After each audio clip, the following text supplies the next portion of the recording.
This is my name. The talk will be about the role of the software architect. And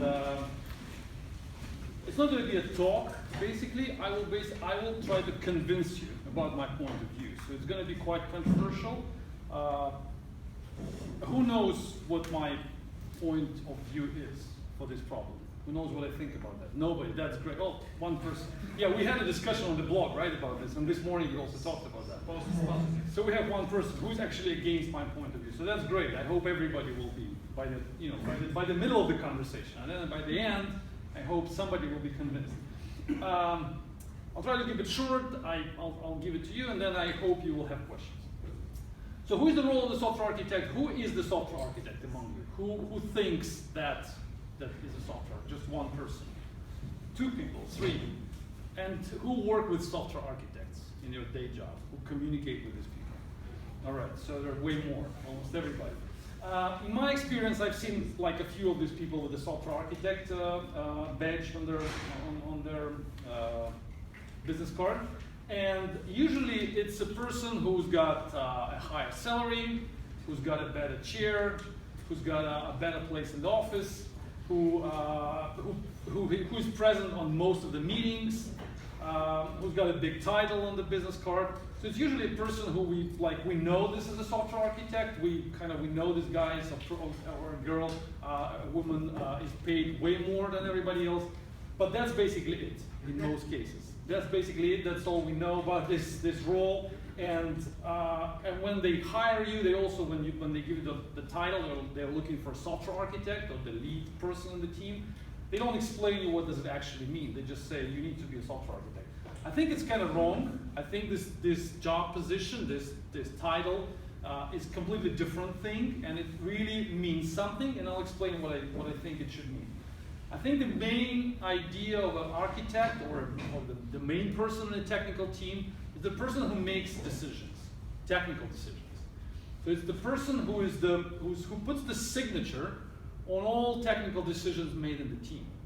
No matter how these decisions are made, no matter where the information is collected from, no matter how many programmers or developers that person has to communicate with in order to collect information, in order to make the decision. In the end, the decision has to be made by one person.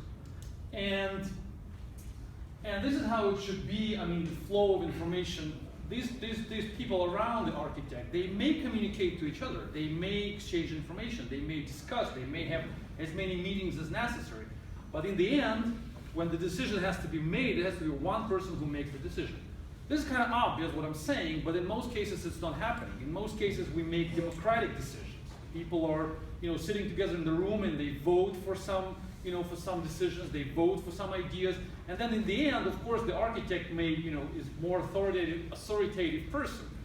The architect has the stronger opinion and the stronger vote, but in the end, if 5 people is against one person, if the architect says we're going to do it that way, and then 5 people in the room say no, we kind of disagree, we think it's wrong, in most cases, it's almost impossible for the architect to convince that people or make the decision. So it's always a job of convincing that people, of making sure these people agree with me if I'm the architect, instead of saying, this is my way, we'll just do it that way, I don't really care what you think. Thanks for your opinions, thanks for telling me what you think, but in the end, it's my decision. It should be like that. And I think, who knows what this guy is? What this picture is from? It's a movie. Is it Rocky or Rocky? Say again? Is it Rocky? Okay. No, not Rocky. Okay, you have some time. Oh, it's a slide. We're going to stay here for a few minutes, so think about it. So my point here, the slide shows a director. It's quite famous director. And I'm comparing the role of a software architect with the role of director in a movie. So when the movie is made, there are so many people involved. The cameraman, actors, people who invest, some producers, everybody around. But in the end, the director makes all the final decisions. And if the movie actually is a good movie, then we celebrate, it's a celebration, it's a success of a director. If the movie is a bad movie, we blame the director. We're not going to say that it's the movie sucks because of the cameraman, or the movie is not good because that person was not a good actor. We blame the director always. So that's why I'm putting 2 words, responsibility and authority. So it means that the first one is responsibility. The architect or the director is fully responsible for all problems, for all troubles in the project, for all technical mistakes made in the project. So if we made some wrong decisions in our code, in our technical solutions, if we made the wrong, if we delivered the wrong design or the wrong architecture, we blame one person. We never say it's a team fault. We don't say it's a group fault. We say it's a fault of one person. That's the person who has to be, somehow punished for it. I don't know, fired. We do have to do something. But that's one person who failed. Why that person failed is a second question. That person was not able to collect the right information, was not able to communicate with the team, was not able to find the right developers who would help him to collect the information. That's a separate story. What we know is that the responsibility for failure is the responsibility of one person, the director. It's Martin Scorsese, I think one of the best directors, and who knows the movie? Okay, you have a few more minutes. So the second word is authority. Authority means that responsibility means blame me if the project fails. I'm the software architect. Blame me if the project fails. But then, if the full blame comes to me, I need to have the full authority to make all technical decisions. So if you're going to blame me for the wrong selection of the database platform, then I'm ready to give me the power to decide what's the database platform is. So it would be completely wrong to come to the architect and say the project, we have technical troubles, the project is not scalable enough, or the database is not fast enough, and then it's your fault. But the architect would say, I wasn't able to make the right decision. There was a group vote in the room. There were like 5 people in front of me, and all of them said that we want to use that database. And I was just, okay, sure, if everybody wants that. No, it has to be my decision. The final decision has to be mine. So I have to have full authority to make technical decisions. So it's one person game. That's what I'm saying. One person game. It's not a teamwork. It's a one person game. The teamwork goes below that one person. It's a job of that person to organize the teamwork around himself or herself. So if I'm the architect and I'm a good, for example, if I'm a good architect, I would find the right people around me. I mean, good Java developer, good JavaScript developer, good database developer, and I would listen to them. But I will have the authority to say, shut up, this is my decision now. And all of them should know that there will be some time to shut up and do what I say. So it has to be one, like in the movie. So if the director says, that actor doesn't work for us, we just remove that actor from the scene. We just fire that person, for example. Or we change the scene, or we change the full story of the movie. Because the person knows, the director knows that the responsibility will be on his or her shoulders. The movie is called Raging Bull. Who knows the movie? Not so many, you should watch it. You Google it, huh? Yes. Okay. Raging Bull, it's one of the best movies in the world, I think. And Scorsese is #1 director, so you definitely should watch it. So this is the comparison. So I'm comparing the architect with the software architect with the movie director. You should think about yourself as a movie director when you're building a project. It's always your child. It's always your product, your personal product. You are not there to make, to become a friend with other developers and spend some time in the office. You're actually making this child. You're actually building something, you personally. It's not us building it, it's you personally doing that. Everybody around you just helping you with the technical, with software, with the code they write, with decisions they suggest you, with the information they collect for you, with everything. But it's your project, personal. That's, I think, the mentality we kind of miss in most cases. In most cases, architects are just, my salary is bigger, you kind of listen to me in the meetings, but I don't care what happens next. I'm here just temporary. So I will eventually, they will transfer me to another project, I will change the company.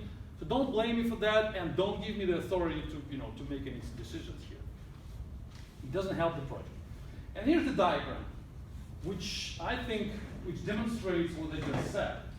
And it kind of explains now how that person, that architect, has to communicate with the team and with the project. So I think there are 4 key roles in the project. The first one on the left is the architect. So it's a person who makes technical decisions. On the right, we have a group of people who develop something, to contribute with some results. At the bottom, we have the source code, the product, and the tickets, where all the discussions is happening, where these people communicate.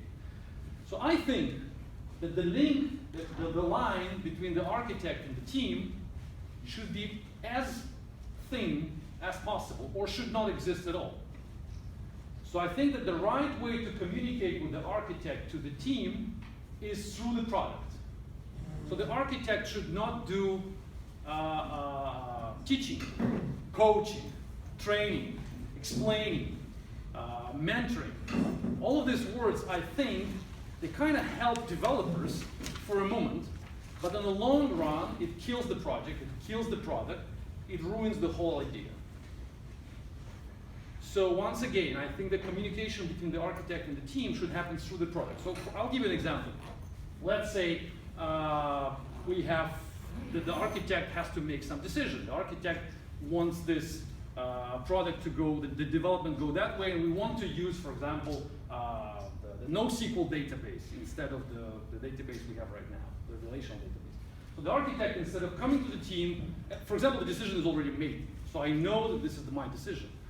So instead of coming to the team and explaining them why the decision is made, what is my reasoning behind that, what needs to be done, I just go to the source code, I create a ticket for that, I explain that there, I write some piece of documentation there, and I push it to repository.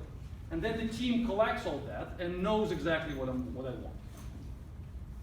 If I want to collect their opinions, again, I'm telling them, go back to repository, contribute your code, submit your ticket, and explain what you want over there. So we always transfer information through the repository, through the artifacts, instead of just verbal communication. That's the idea. Are you surprised enough? And we have, okay, we'll discuss it, sure. And we have a project manager. So the project manager, again, is responsible for making sure that all the members of the team, they follow the rules of management. So they know that, again, we'll discuss a little bit later this role, but again, the communication between, so the project manager, the role of a project manager is to control that this whole, that this whole setup of people actually follows some rules of management. So they get paid in time, they get paid for the results they deliver, they don't have destructive conflicts and all that stuff. But the main point here is that the architect is kind of detached from the team. And if you look in the team, deeper there, then all programmers there ideally should also be kind of detached from each other. So they shouldn't, they shouldn't work together and outside and far away from the project. So the project is the king, the product is the king, the repository is the king. Not the architect, not the team. So always the main thing is the repository, is the code we create and the communications, the conversations we have in these tickets, in this bug report. This is the main product we're developing. We are not training the team. The goal of the architect, the architect is not paid to train the team. The architect is not paid to mentor anybody. We are paid, and the team is paid, to create a bigger and better product. And while this product is created, we all get trained. We all get, motivated. We all get, what's that word? Cultivate. The cultivate is something else. So we all get improved. Our skills are improved. Our motivation gets up because we all work on the product, which grows, and we're communicating through the product, through the source code. So the source code is the main communication channel between us. That's what I think. I have 3 more slides. And then we'll have questions. So basically the first, and now the question is how exactly I think that the architect has to communicate with, how the architect can affect the development of the product. I think there are 2 instruments, basically, what I use as an architect in our project. And we're developing a number of projects with distributed teams. There are about 50 people right now working in our company. They all work remotely. We're mostly developing Java. And I play the role of the architect in a few projects. We're running now about 20 projects, and I'm the architect in a few of them. Other projects, they have their own architect. And in all these projects, there are 2 instruments how the architect can actually affect and can change the way the product is going forward. The first one is bug reports. So if I'm the architect, I have something which is developed, I have some Java code in front of me, I see how people contribute there, how it's progressing, how it's moving forward.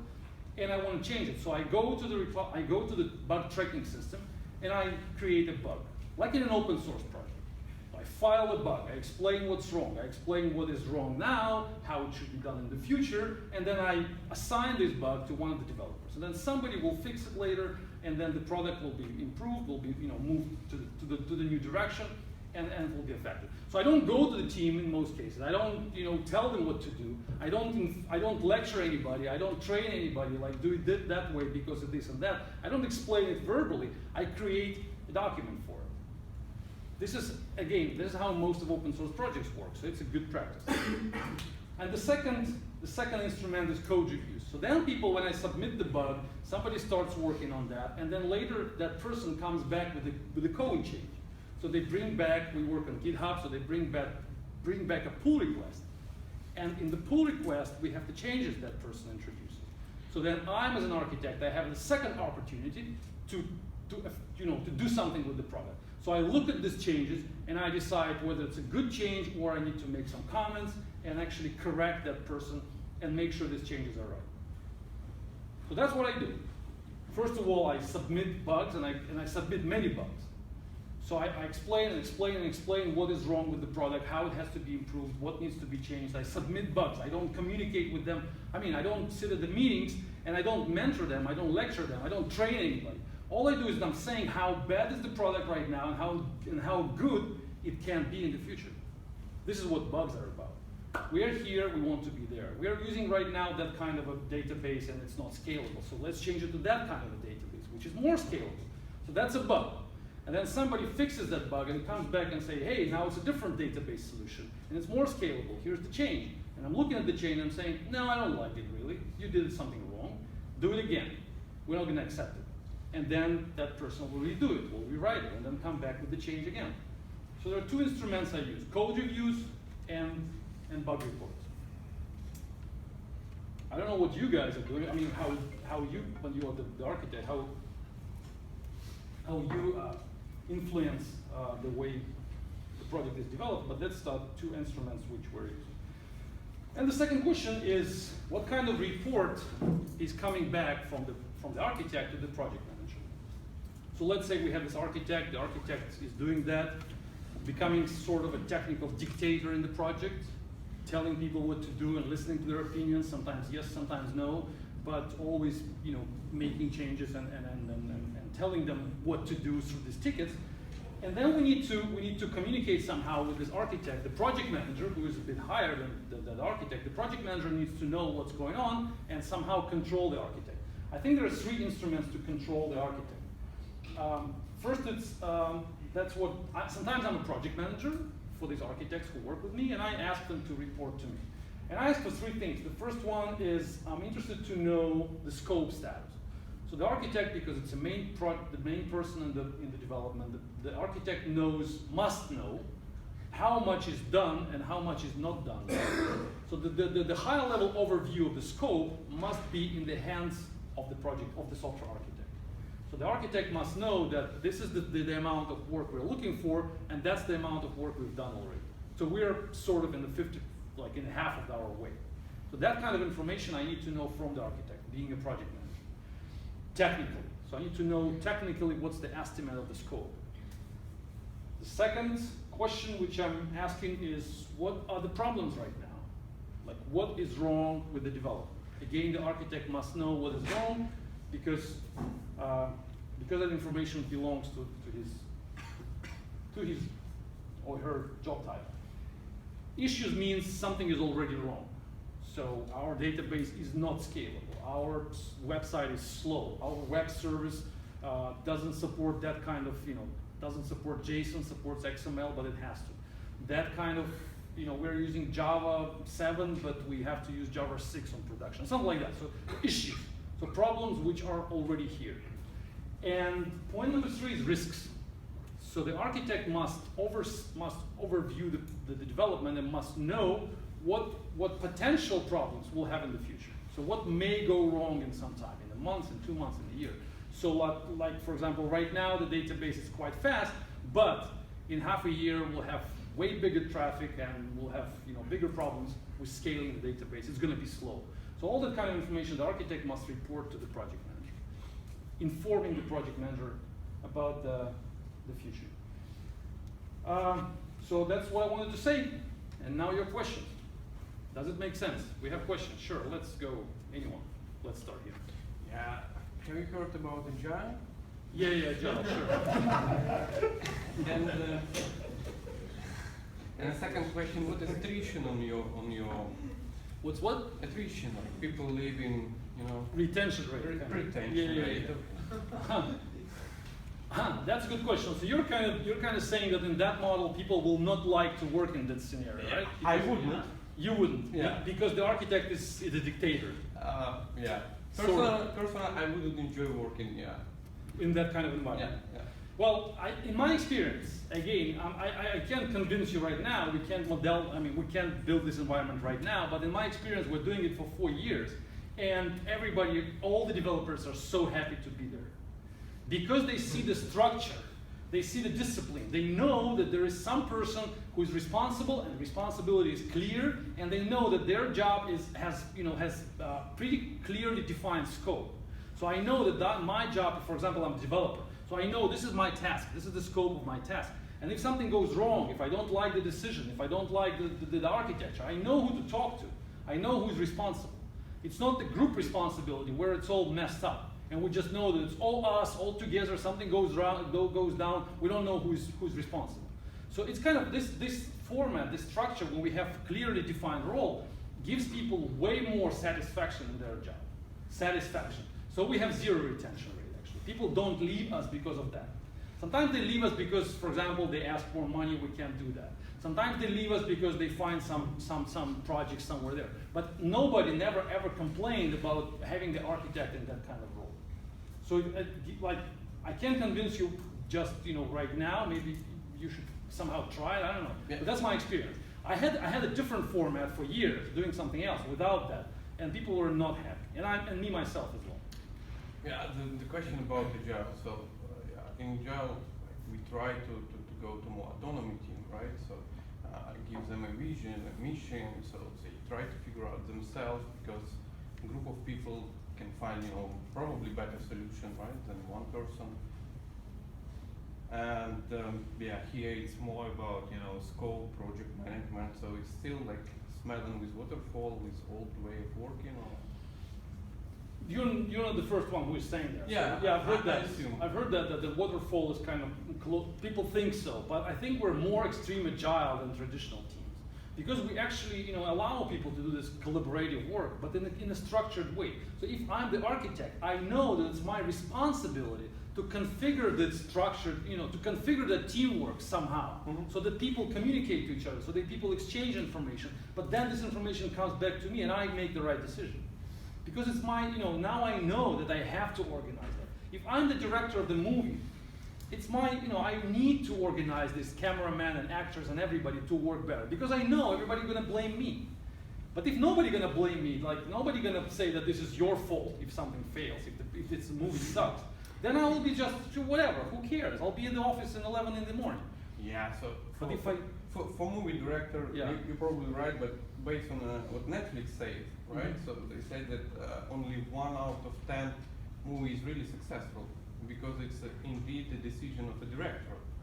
And what they want to do, they want to collect the data from many people, right? What they like, what they don't like, and create a movie without a director.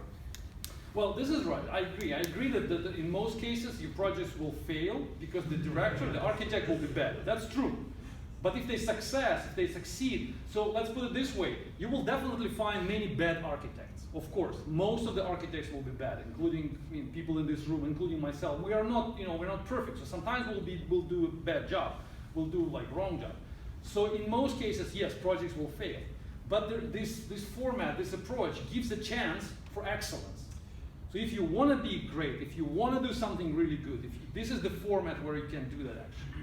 Because what this Netflix and Agile suggests in traditional is team responsibility. It means everybody's responsible for everything and nobody's responsible for any faults.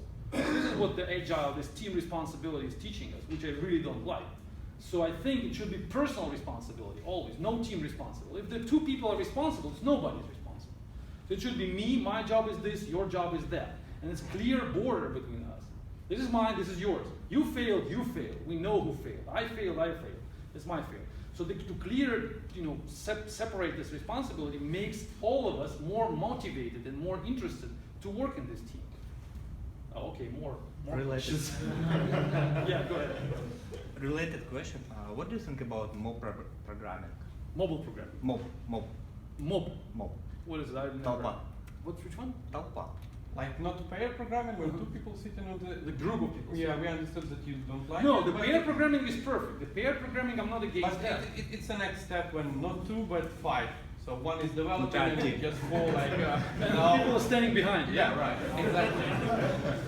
So it's fun, for sure. It's definitely fun. I love it myself. But that's like a limited scope. Just we're writing some small piece of code. We can't do that kind of programming for something bigger. If we would do this for something bigger, naturally the architect will show up.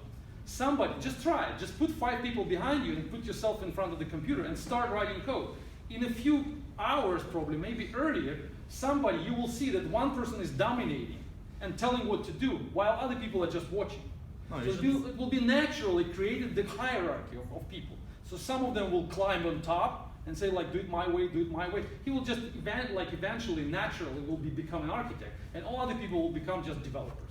It just happened, even in pair programming. I've done it for a few years when I was in school, basically, a long time ago. And I remember that 2 people, one is architect, another one is writing, usually. So one person is saying like, do it my way, another person is like kind of agree, like always agree, and like yes, I just follow your decision. Yeah, he's agree, but he's typing. So Yeah, he's typing. Yeah, sure. He's kind of trying to change a little bit, but still, one person is becoming becoming on top, another one. So my point is that why giving this, hierarchy evolve naturally instead of declaring it officially? Because when it evolves naturally, the most aggressive, the most vocal, the most loud person will become the leader.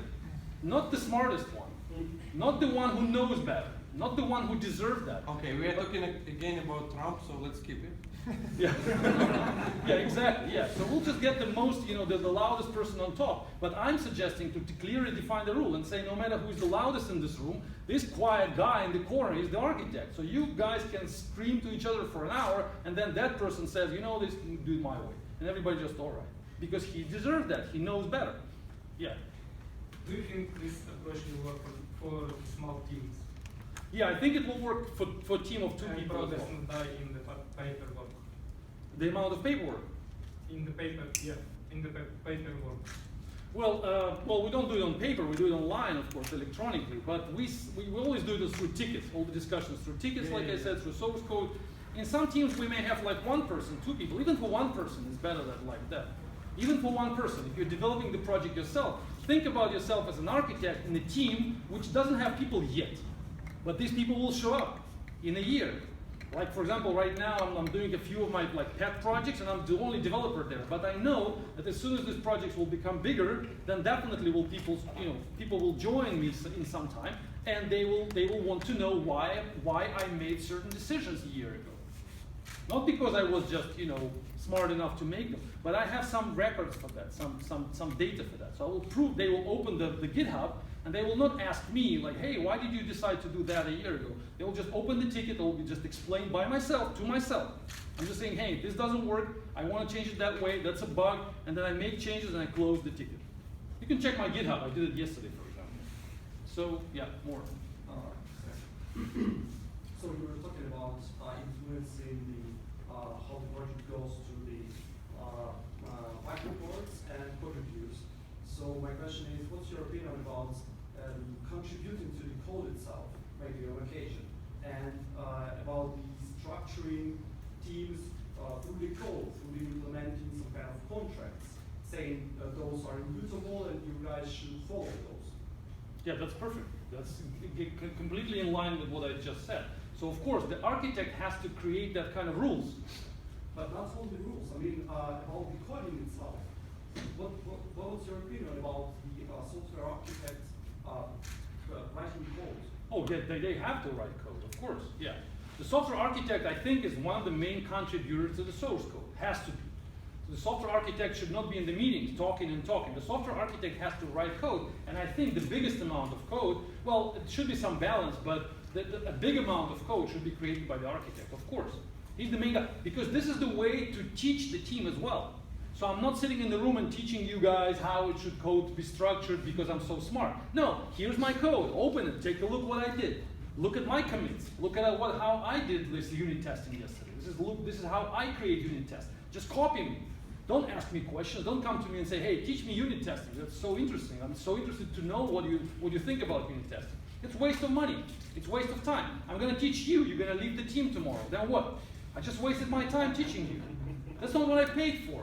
The architect is paid, and all of us are paid in order to improve the product, not to teach each other. It's not a school here. It's not a university. We're not here to become smarter. We are here to apply our knowledge to create the product. If our knowledge grows, while we're creating the product, only great. But this is not what the sponsor is paying for. The money comes in here not to teach us, not to train us. This is a secondary. This is like it's a secondary effect, a side effect of creating the product. And the architect has to contribute to the code base, create code base, introduce new rules, write the most complex unit tests, create the most complex integration test scenarios, all that stuff. The architect makes that. And everybody looking at that and learn from that. That's how it should be, I think. Yeah, probably the question here. Yeah, I always thought about that communication between members of the team, architect and the team, is easier to make verbally because you can use your natural language, you can use like hands, you can use some visuals. Absolutely. But you say that it's advised to make this line as thinner as possible, as thinner as possible. Sorry. Yeah. Why so? Yeah, that's a good point. So that's a good point. Of course, talking verbally and communicating verbally in a room, sitting to each other, having a drink and talking, definitely it's easier. It's easier for the bad programmer. So of course, it's a great tool for in face-to-face communication. It's a great instrument for a bad programmer. So if you're not smart enough to deliver your thoughts in a UML diagram, then your level is not high enough. So learn how to do it. Train yourself. Read a book about UML. So deliver me your thoughts without this, verbal communication, without raising hands and without lowering and raising your voice, but deliver it like a professional software developer. Professional software developers are not actors. We're not here to act and present ourselves. We're here as engineers to deliver our ideas in writing. I have one argument. It's easier naturally for people to draw a UML Of course diagram easier, with of course, hand yeah. instead of some tool online, right? Of course it's easier, yeah. Not easier, just quicker. Of course it's quicker. Of course it's easier. Of course it's way more effective on the short term, in one day. If you want to solve the problem right now and never get back to this problem, then yes, do it verbally. But we are talking about development of a project which takes a year, for example.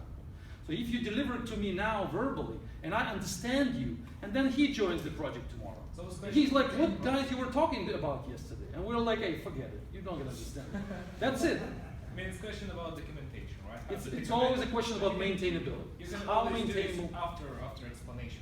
Yeah, it's difficult to document after explanation. I got it, you understand it, let's just code it. Who cares about documentation? There will be no documentation in You most spend cases. time on that, you have to pay for the documentation. Yeah, you have to pay. You will spend time, you will spend money, but people will not do it because people are lazy in general, including myself first of all. So I know that if my message is already delivered, I'm kind of lazy. Like for example, after this talk, I explain all my ideas. You think I'm going to get back and write about this? Like, hey, now I think, let me summarize what we talked. No, it's already delivered. It's going to be on YouTube. That's it. So the same in the project. If you already delivered, my point is that we need to build this artificial wall between people in the project. We need to build a wall intentionally. We need to make their communications, person-to-person communications more difficult, not easier. Instead of giving them more tools for calling each other, for talking, for this conference call. This is all wrong. Instead, we need to build a wall and tell them, you want to deliver your message, write the code. You want to deliver the message, create the documentation. Tell me about it and write it. And that will improve the project. Of course, it will be more difficult for people, definitely. They will be initially they will be really reluctant to do that. They will, push you back and say like, hey, let me call this guy. Why I need to write so much? I keep explaining him here, and he doesn't understand me. Let me just call him in Skype. We'll do it easier, faster. Yes, but what about me? You guys just talk. What about me? I want to know what you agree about. I want to read that. Where can I get it? In a year? Nowhere. Yeah, the question there. In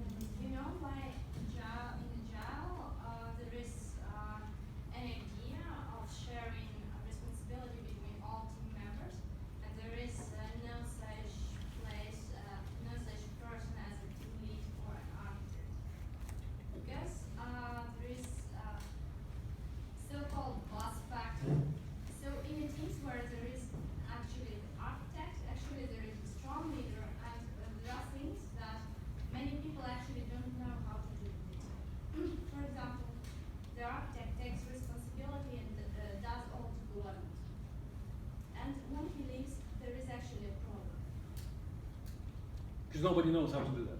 Yeah. Yeah. So that's why Agile approach works so well. Yeah, Agile understands the problem but doesn't understand the solution. So Agile is wrong, definitely, in this case. If Agile preaches that, I'm not exactly sure, but if this bus factor is solved by sharing responsibility, it's just wrong. So of course this problem exists. Of course we don't want one person to be an expert in anything in the project. That's called like subject matter experts, or this, drivers or the bus drivers. Well, he's not the driver, he's the guy who's in front of the bus, right? Correct. So he's the pedestrian. So we don't want to have anyone who knows something which everybody else doesn't know. So we don't want to have that person. But the solution is not to ask that person to share the knowledge, because we may lose the entire team. It also happens. So I'll explain what's the right solution. But first of all, the person who is paying for the project is not paying to train us. The person is paying for us to create something which will live longer than us. So the team around the product is a replaceable component.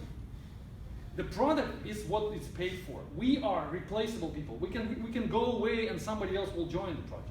We need to organize our work the way that all of us can be removed and the product will survive. In an agile way, if all of us share responsibility and knowledge, we still can be, the bus will not hit all of us, but we may find, I don't know, it happens sometimes in the industry. The entire team gets hired by another company, we're gone. Okay, but thank you for explanation. But in general, it sounds like what you suggest is creating some waste, and this contradicts lean principles. Because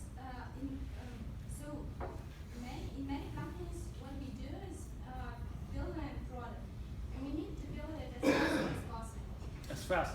Yeah, fast and try it in the market. So if it works, then it works. If it doesn't, we need to try another idea.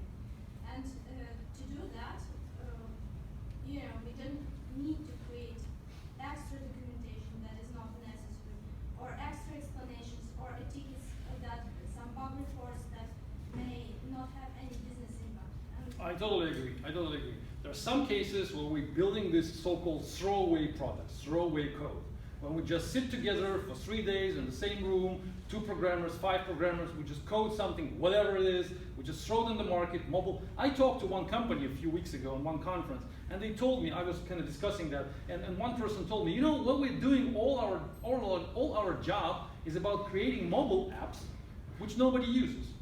We just throw them on the market in this Apple store and wherever, and nobody plays this game. We're just building mobile games, and we'll just put them there, and none of them work actually. Like 1 out of 25 maybe becomes successful.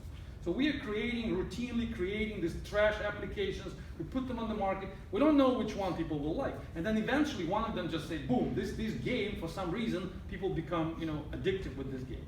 It happens. So in this case, definitely, they create trash code, this throwaway code, which don't care about the quality. In this case, absolutely, I'm not, just forget about all this. Just write the code, remove this waste. You're right, absolutely, remove it, because I'm suggesting waste, you're totally right. So what I'm suggesting is to put this wall between people, between architect and people, and they will, inevitably, will create this, non-verbal communications, extra documentations, extra files, extra. It's all extra, we're gonna pay for it. For a short period of time, for 2 weeks, for 3 weeks, of course it's extra. The project will cost you more. But if you look at the year, then the project will cost you way less comparing to Agile way you're doing. So the people are, if it's 1 year, it's people come and go, the person joins the project, it takes a month or 2 months to learn what's going on here, to train the person, to get this knowledge from the architect. It takes a lot of time. So in the long run, this way is way cheaper. On the short term, of course, it's more expensive. And now let me answer the question, the original one about the bus driver. So if we have one person, the architect, who knows how the deployment happens, and that person, and everybody in the team knows that person knows about that, and they can come there and get that knowledge out of the person. So they know the deployment should happen, we just go to that guy and ask him, and that's it, we can get this information. Then he will be the risky guy. He will be the threat to us. He will be the expert who may be hit by the bus.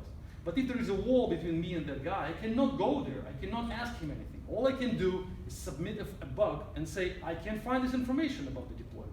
Like how the hell this application is deployed.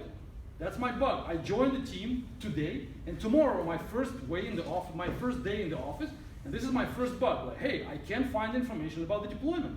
Give it to me, but don't give it to me. Put it in the repository. Where is it? Where's the documentation about the deployment?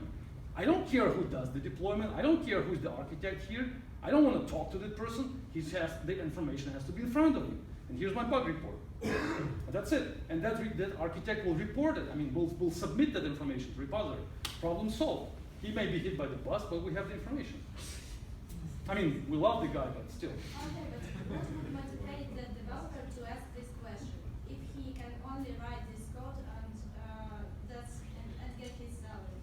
Well, because sometimes he will not be able to write something. He will not be able to do like some. Of course, if my job is to write some classes and I never touch the deployment, then I'm not going to do that. But in most projects, we kind of have to know something about deployment sometimes. So we will cross the lines with the architectural decisions. It will happen naturally. It will naturally. So it will happen because that information will be required. We have like 2 more minutes. Let's do 2 more questions. Yeah. Let's imagine that entire industry works like a Chinese assembling factory, and we have such architect, dictator. How you can grow new architects in such conditions? It's really hardness for me to grow new architects because the education, the learning, it's a continuous try and fail process. Yeah. So how you can grow new architects? From developers. Yeah. So the question is how developers will become architects. Yeah. And what will motivate them to do that? That's the question. It's not about motivation, it's about how they can obtain knowledge, how they can try such knowledge, apply such knowledge, and become architect. It's Well, in their possible. job, they have their tasks, they have their problems to solve, they solve problems, they see how the architect is solving similar problems, they see how they can. For example, I have an architect in the team and I'm a developer. The architect is writing some complex unit test. I'm just copying the guy because I'm not that smart, so I'm seeing how that person is doing that. But I also have my task to write unit tests. So I'm kind of copying that knowledge. So I look at what that person is doing. I'm reading books, I'm attending conferences. I'm trying to improve because I know the salary is bigger here. That was motivates me. So I'm kind of growing and growing and growing by looking at these people who are better than me. I should try. I can't just read books. And Well, you test try in the reference. scope of your work. Yeah, but I try to code. I need to try to make some big architectural decisions. Try to make them and see how they work. And they were gonna pay you for that. I can learn how to code. I can learn how to code from my architect, for example, but I can't. In such situation, I will be unable to make decisions. Big decisions. Well, you will be able to make them, but the architect will filter them out. So the architect will, all of them will go through the architect. Well, we can't let the cameraman make all decisions. Yeah, he wants to make them all. Let me direct the movie. Hey, I also want to be the director. Yeah, you can try, but I mean, there is a director here, and the director gets the money to make the movie great. So of course, the cameraman may have huge ambitions to become the director, but sorry, not in this movie. I mean, try it out somewhere else. So the same in the project. I mean, I'm the architect, you're the developers, for example. So, I mean, I don't care how ambitious you are, but in this project, I make all the decisions. Tomorrow, you can be transferred somewhere else, and then you will try to be the architect there and see how it works. But in one project, it's always one person makes decisions. Okay, Let's do that. Yeah, I have a few questions and comments about your position. Mhm.